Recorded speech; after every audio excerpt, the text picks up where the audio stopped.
যিহেতু মাকসকল ব্যস্ত হৈ থাকিব লাগে, সেইবাবে আমি এনেদৰে সময় উলিয়াই প্ৰীতিভোজ খোৱাৰ লগতে সকলোৱে ভা ফূৰ্তি কৰিলোঁ। মনত অলপমান মই সকলোকে দেখাই হহাবৰ বাবে অলপমান চাহখিনি খালোঁ আৰু আপোনালোকে স্কিপ কৰিব, আনন্দৰ বাবেহে। কিন্তু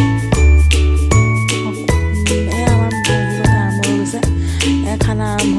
ল'ৰা ছোৱালীকেইটা স্কুলৰ পৰা আনি সিহঁতকো বহাই ল'লোঁ যাতে খানাখিনি একেলগে খাব পাৰোঁ।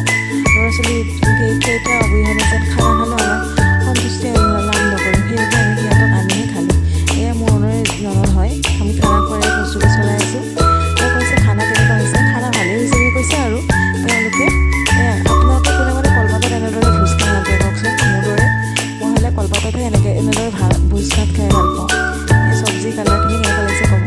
যিহেতু আজিকালি ফেচবুকত ভিডিঅ' ফটো আৰু এইবিলাক দিয়াটো সাধাৰণ হৈ পৰিছে, মইনো কিয় পিছ পৰি থাকিম বুলি মই ফটোবোৰ ফেচবুকত দি ৰাখিলোঁ। ভাল লাগিছেনে ক'ব?